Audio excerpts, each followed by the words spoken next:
Hello everyone. उम्मीद करता हूँ आप सब अच्छे होंगे। जैसे कि आप सब जानते हैं, मैं हूँ सुकेश भटनागर और आप सबके लिए लेके आता हूँ डेली करंट अफेयर्स पर बेस्ड इम्पॉर्टेंट एमसीक्यूज। तो आज हम उसी को लेके बातचीत करेंगे।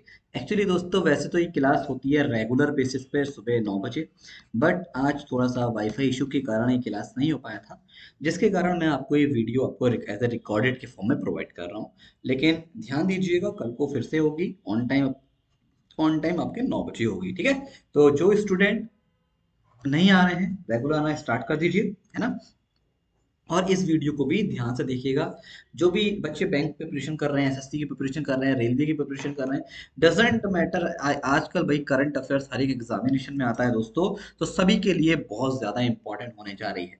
तो चलिए दोस्तों, वीडियो को एक काम कीजिएगा, अच्छी लगे तो लाइक जरूर कर देना, दोस्तों को शेयर करना मत भूलना। और अगर आपका कोई भी सजेशन हो तो प्लीज कमेंट बॉक्स में जरूर बताइएगा, ठीक है। तो मैं हूं सुकेश भटनागर, करते हैं फिर आपके साथ चैनल को, इस वीडियो को शुरुआत। चलिए देखते हैं क्या क्या है क्वेश्चंस जो हम आपके साथ कवर करने जा रहा हूं। लीजिए पहला क्वेश्चन आपके सामने। भाई अभी फर्स्ट क्वेश्चन यह है कि नीति आयोग ने इनमें से किसके साथ मिलकर अभी अनाउंस किया है कि वो लॉन्च करने जा रहा है कौन वोक 2021 टू 22। पहला ऑप्शन है भारती फाउंडेशन, दूसरा है Adani foundation, third Tata foundation and last is Reliance foundation. चलिए आप कमेंट बॉक्स में आंसर दीजिएगा, जो भी रिकॉर्डेड बच्चे देख रहे हैं, ठीक है। जिससे आपको पता चले आप सही दे रहे हैं, जवाब दे रहे हैं। देखते हैं करेक्ट आंसर। करेक्ट आंसर भाई इस क्वेश्चन का भारतीय फाउंडेशन, याद रखिएगा। तो दोस्तों अभी हाल ही में नीति आयोग और भारतीय फाउंडेशन ने दोनों ने मिलकर हाथ में आया है और वो लॉन्च करने जा रहे हैं कॉनवोक 2021 टू 22। ये क्या है दोस्तों Convoke? Actually it is a national research symposium, एक रिसर्च से रिलेटेड है, जिसका मेन पर्पस क्या है, हमारे एजुकेशन और हमारी साइंस एंड टेक्नोलॉजी में जो हमारे इनोवेशंस हैं, जो रिसर्च एंड टेक्नोलॉजीज होती है, उनको मजबूत बनाना है होता है, ठीक है। चलिए आगे देखते हैं। भाई अभी हाल ही में एच ई ओलेफ स्क्लॉस ये इलेक्ट हुए हैं फेडरल चांसलर, कहाँ के हुए हैं? पहला option France, second is Spain, third is Germany and last is Greece. चलिए आप कमेंट बॉक्स में आंसर दीजिएगा। And the correct answer of this question is Greece, sorry Germany. तो याद रखिएगा जर्मनी के नई चांसलर बने हैं भाई। एक इंपॉर्टेंट पॉइंट मैं आपको बता देता हूँ दोस्तों, एक नाम सुना होगा आपने, एंजेला मार्केल, जो जर्मनी की लास्ट 16 ईयर्स से चांसलर के तौर पे काम करी थी, इन्होंने उनको रिप्लेस किया है और अब ये नए बन गए हैं। Olaf Scholz is the correct answer. चलिए आगे देखते हैं। डीआरडीओ एंड इंडियन एयरफोर्स ने अभी टेस्ट किया है indigenous design and development helicopter, और लॉन्च किया है sand. Sand means stand of anti tank missile, ठीक है। तो ये बताइए, ये जो वेपन है कितने रेंज तक के टारगेट को न्यूट्रलाइज करेगा? First option is 8 kilometre, second is 10 kilometre, third is 12 and last is 15 kilometre. चलिए देखते हैं करेक्ट आंसर। तो दोस्तों याद रखना, इस क्वेश्चन का सही जवाब है आपका 10 किलोमीटर तक के, ये हमारा जो टारगेट है उसको न्यूट्रलाइज कर देगा, ऐसे इसकी कैपेबिलिटी है। और इसका जो सफल परीक्षण किया गया था पोखरन रेंजेस, जो आपके पोखरन का नाम सुना होगा, राजस्थान में पड़ता है, वहां पे इसका सफल परीक्षण किया गया था। ये चीज भी आपको पता होना जरूरी है। चलिए आगे देखते हैं। लीजिए भाई अभी हाल ही में इंडिया ने को चेयर करा है global methane initiative steering leadership committee को। तो ये बताओ ग्लोबल मीथेन इनिशिएटिव कब आया? First option 2002, second 2003, 2004 and 2006। चलिए देखते हैं करेक्ट आंसर क्या है दोस्तों। तो इस क्वेश्चन का बिल्कुल सही जवाब है 2004 में आया था, याद रखिएगा। और इंडिया और global methane initiative steering committee जो है, इंडिया ने इसको को शेयर करा था, ये भी आपको पता होना जरूरी है। और मीथेन को जो हमारा CH4 होता है, जैसे कि आप जानते होंगे मीथेन का फॉर्मूला होता है, उसको लेके मेनली बात करेगा, क्योंकि ग्रीन हाउस जो इम्पैक्ट होता है उसके लिए बहुत ज्यादा ये हार्मफुल होती है। किससे भी ज्यादा है दोस्तों? कार्बन डाइऑक्साइड से भी ज्यादा होता है, इसलिए इसके ऊपर बातचीत किया जा रहा है ना। चलिए, और अगर मैं बात करता हूँ तो यहाँ पे हमारे 45 नेशन से, अलग अलग देशों से आए थे, इसमें यूएस कनाडा भी शामिल थे, इन्होंने भी जो है इसको लेके बोला गया था, ठीक है। और ये जो बनाया गया था इनिशिएटिव 2004 में इसको बनाया गया, ये भी आपको ध्यान रखना है। चलिए आगे देखते हैं। लीजिए, इनमें से किसने लॉन्च किया है certification course on home energy audit initiative? पहला option bureau of energy efficiency, second rural electrification corporation, third ministry of housing and urban affairs and last is international organisation of standardisation. चलिए देखते हैं क्या है question का सही जवाब दोस्तों। जो बच्चे जानते हैं इस क्वेश्चन का सही जवाब वो कमेंट बॉक्स में आंसर देते रहिए। तो करेक्ट आंसर है बीईई, मतलब ब्यूरो ऑफ एनर्जी इफिशियंसी ने इसको वर्चुअली लॉन्च किया है। और ये कब किया गया था दोस्तों? नेशनल एनर्जी कंजर्वेशन वीक जब बनाया गया था 8 से लेकर 14 दिसंबर के बीच में, उस समय इसको बनाया गया, उस समय इसको लॉन्च किया गया था। ये आपको पता होना जरूरी है। चलिए आगे देख लीजिए।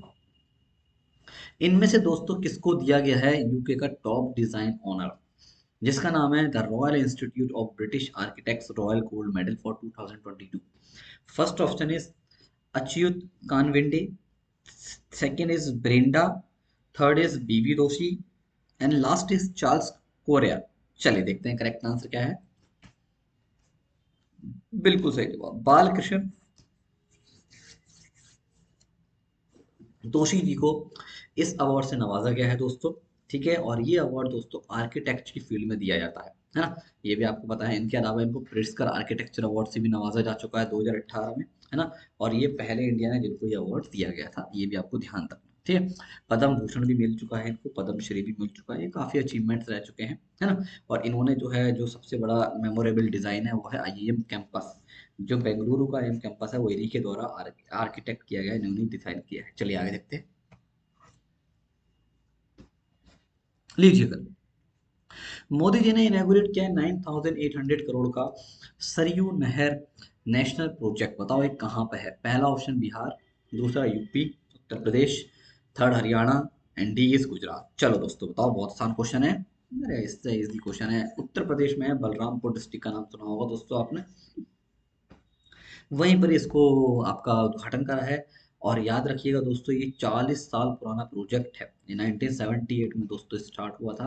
But lack of continuity of budget, budget नहीं था, पैसा नहीं था, उसके कारण ये सब ये हमारा लेट होता चला गया और अभी तक देखो चल ही रहा भैया, है ना। चलिए आगे देखते हैं। लीजिए भाई, बैक टू वर्क, इनमें से कौन सा स्टेट है जिसने स्कीम लाई है वुमेन के लिए?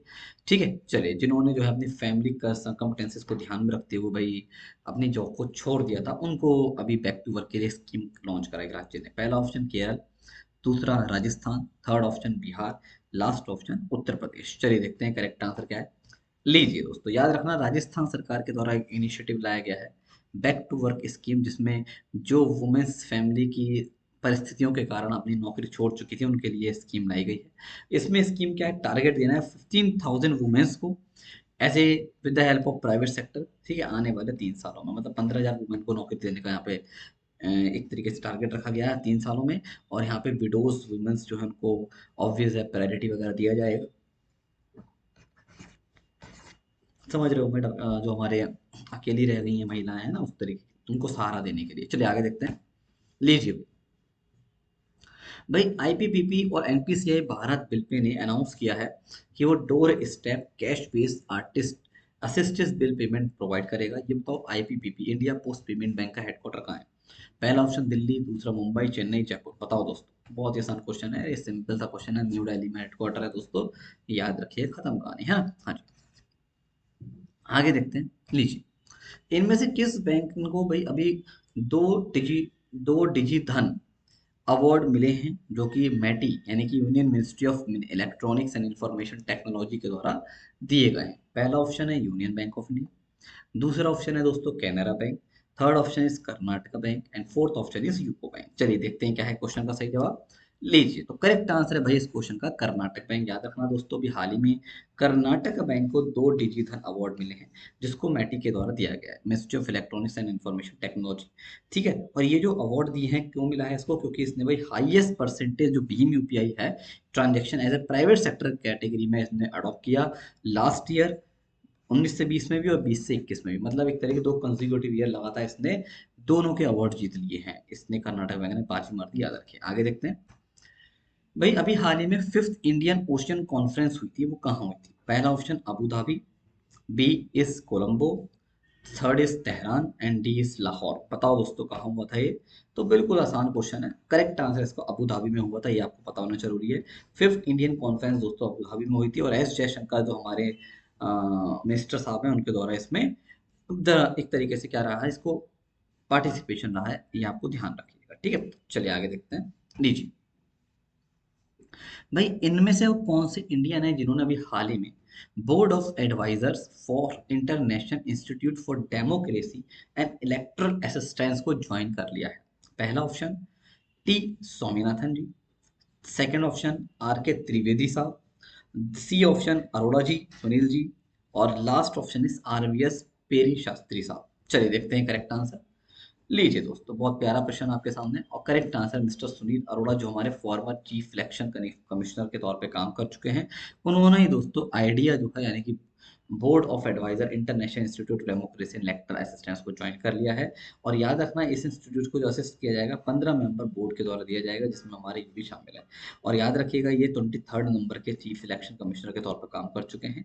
ये भी आपको ध्यान रखना है, ठीक है। चलिए, और इसका जो आइडिया है, इसका हेडक्वार्टर कहाँ पर है? ये स्टॉकहोम स्वीडन स्वीडन में बेस्ड इसका हेडक्वार्टर, याद रखिएगा, ऑर्गेनाइजेशन। चलिए अगला क्वेश्चन। भाई अभी एनसीडब्ल्यू जो है उसने लॉन्च किया है pan India capacity building programme, जिसका नाम है she is a change maker. ये महिलाओं के लिए है, तो ये किस क्षेत्र से संबंधित है?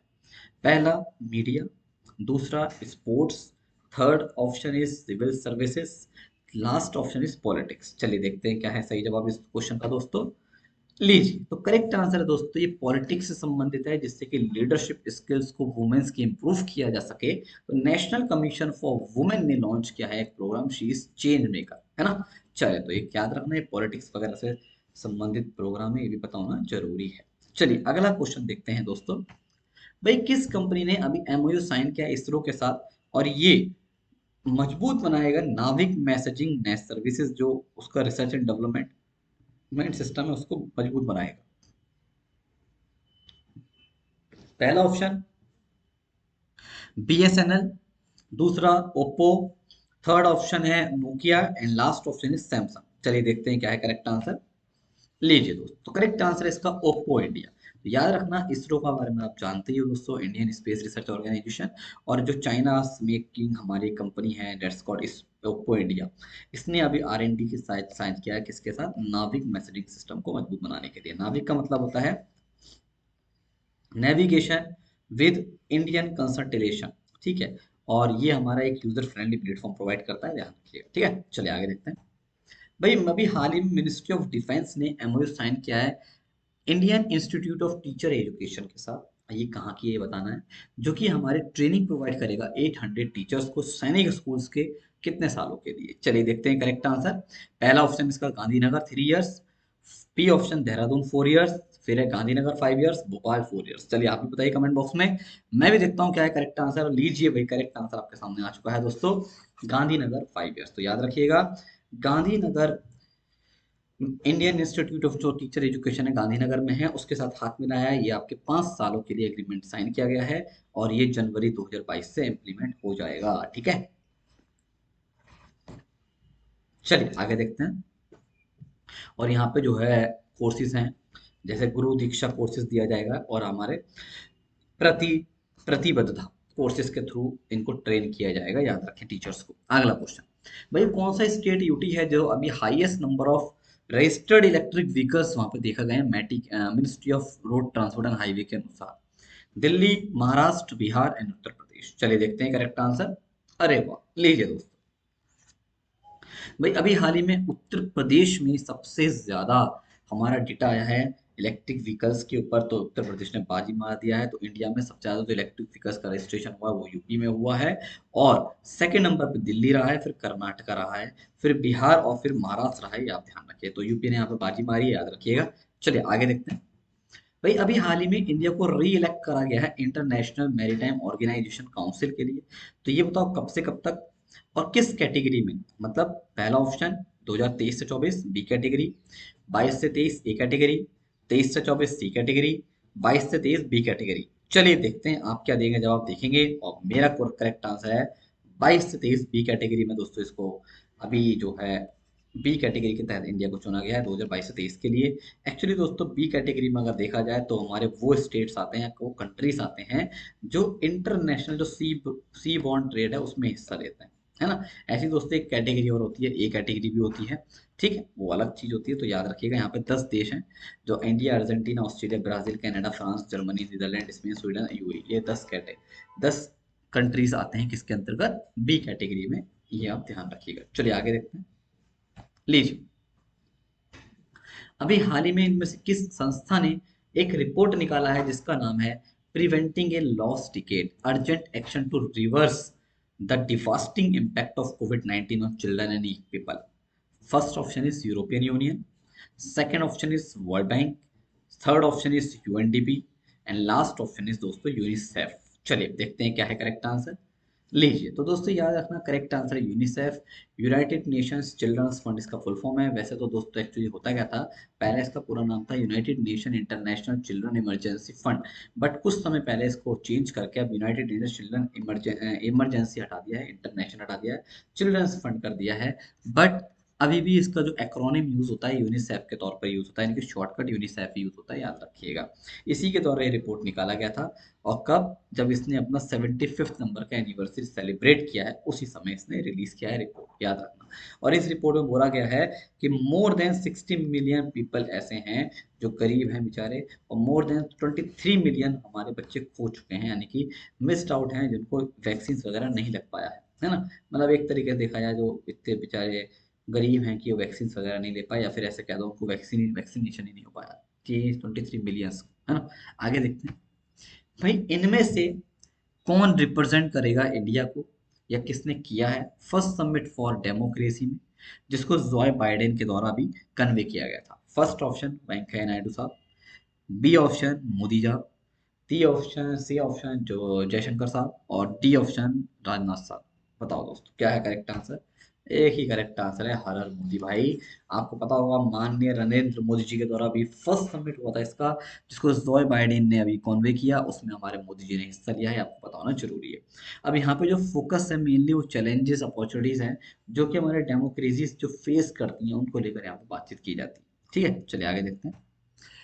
भाई अभी पहला कंट्री कौन है जो कि इम्प्लीमेंट करने जा रहा है 4.5 डे वर्क वीक जनवरी 2022 से। वाह भाई वाह, बहुत अच्छा है। मतलब समझ जाओ कि मात्र 4.5 घंटे काम करना पड़ेगा आपको एक हफ्ते में। वाह भाई वाह, यानी कि 7 डेज में आपको ओनली 4.5 आवर्स का वर्क करना है। और ऐसा कंट्री कौन बन गया है दुनिया का पहला, देखते हैं। पहला ऑप्शन ऑस्ट्रेलिया, दूसरा सऊदी अरब, यूएई और न्यूजीलैंड। लीजिए दोस्तों, करेक्ट आंसर है यूएई। अब इसने भाई अभी हाल ही में 5 डे वर्क को दोस्तों चेंज कर दिया है 4.5 वीक में। जैसे कि मैं आपको बताऊं दोस्तों, अगर आप विदेशों में जाएंगे ना, वहाँ पे 7 दिन काम नहीं कराया जाता है, वहाँ पे डेज होते हैं fix, there are only 5 day week. 5 day week होता है, यानी कि वीक में 7 दिन काम नहीं, 5 दिन काम करना होता है। और इसने इसको भी कम करके 4.5 कर दिया है। 4.5 कैसे, मंडे टू थर्सडे करेंगे आपका, जैसे कि आपको बताया, और फ्राइडे वाले दिन हाफ डे। ठीक है, मंडे टू फ्राइडे, मतलब समझ गए ना, यहाँ पे आप करेंगे और यहाँ पे आपका हाफ डे रहेगा। तो इस तरीके से 4.5 घंटे काम किया जाएगा। ठीक है, और ये पहला कंट्री है जिसने इसको एम्प्लॉय में एक तरीके से एम्प्लॉयज को सोचते हुए ऐसा इनिशिएटिव लिया है। ठीक है, चलिए, वर्क लाइफ को बैलेंस बनाने के लिए ऐसा काम करा गया है, एम्प्लॉय फ्रेंडली ट्रांजिशन किया है। चलिए आगे देखते हैं। भाई अभी हाल ही में किस बैंक ने एनपीसीआई भारत बिल पे के साथ हाथ मिलाया है, और वो लॉन्च करने जा रहा है door step bill payment service. पहला option IPPB India Post Payments Bank, दूसरा Fino Payments Bank, third Airtel Payments Bank and last option is Paytm Payments Bank. चलिए देखते हैं करेक्ट आंसर।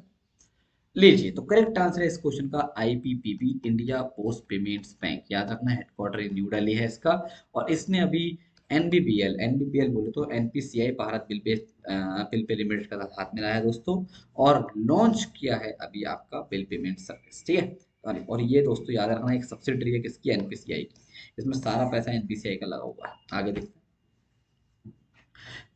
किस कंपनी ने अभी हाल ही में वसई विकास सहकारी बैंक के साथ हाथ मिलाया है, और ये इंश्योरेंस सॉल्यूशन प्रोवाइड करेगा कस्टमर्स को। पहला ऑप्शन आदित्य बिरला सन लाइफ इंश्योरेंस, दूसरा एक्साइड लाइफ इंश्योरेंस, तीसरा Kotak Mahindra general insurance and last option is Bajaj Allianz life insurance. चलिए दोस्तों देखते हैं क्या है करेक्ट आंसर, आप भी जल्दी से जवाब दीजिए सोच समझ के।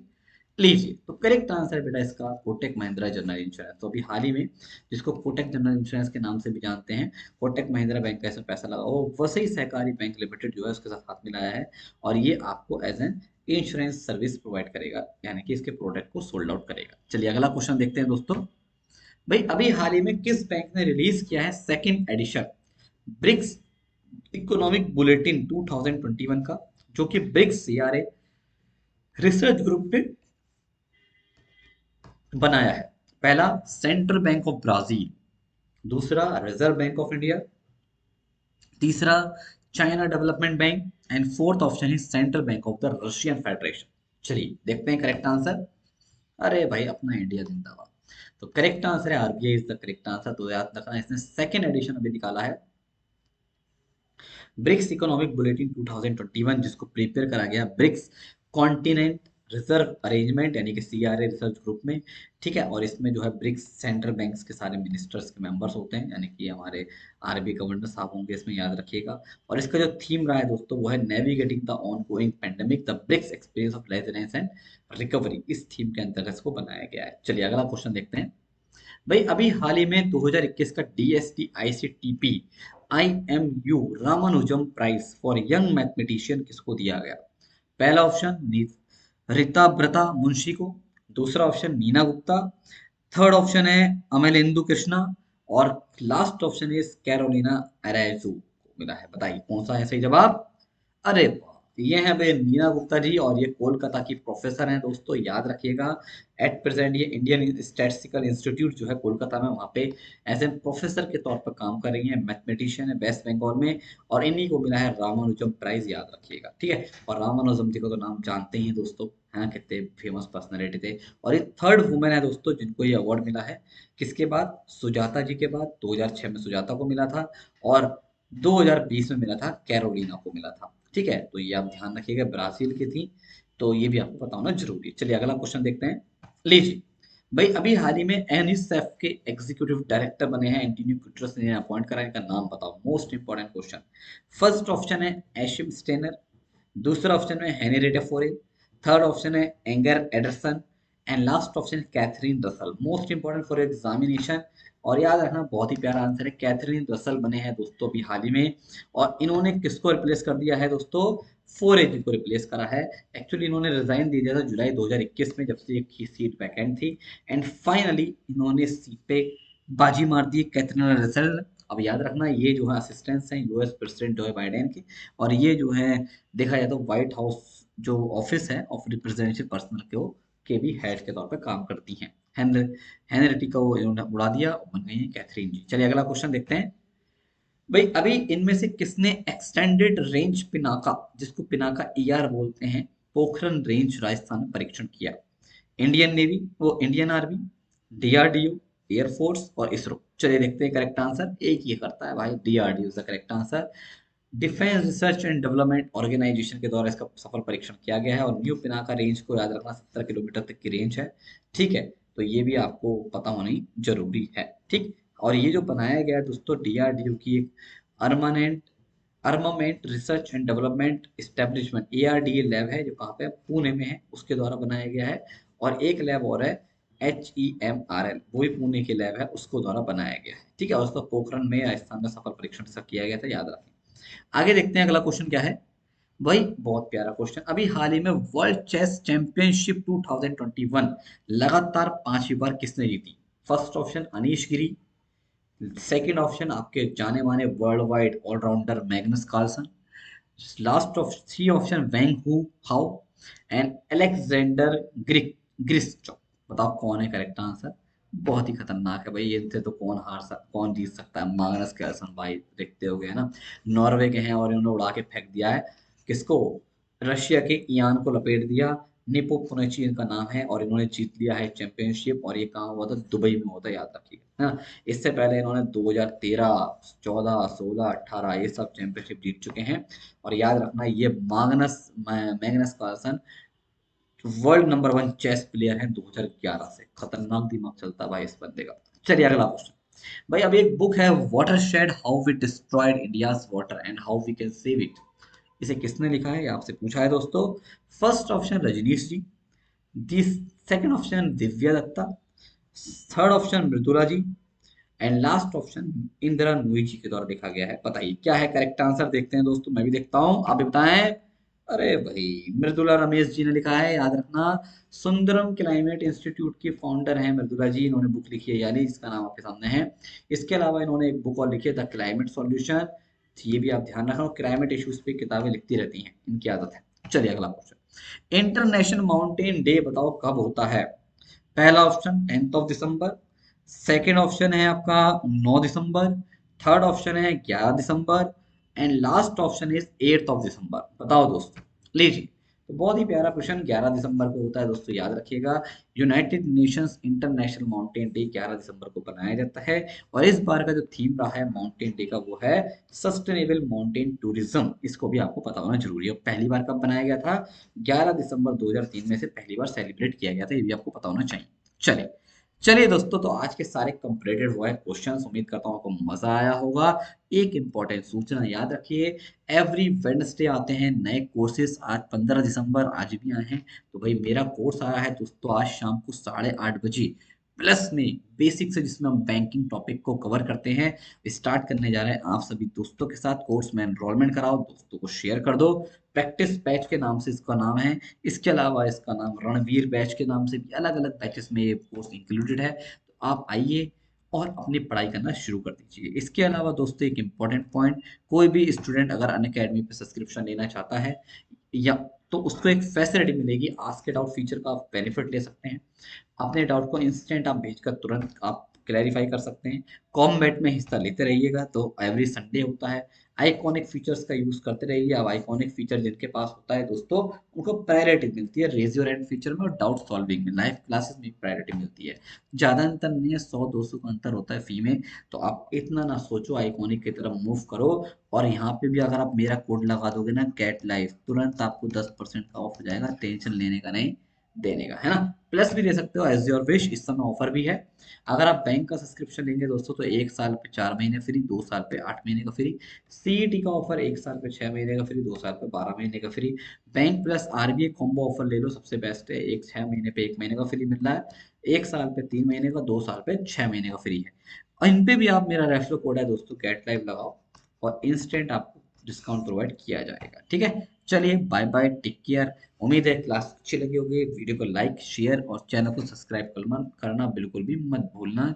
जय हिंद, जय भारत। मिलेंगे कल सुबह 9 बजे डेली लाइफ करंट अफेयर्स में। जब तक के लिए धन्यवाद।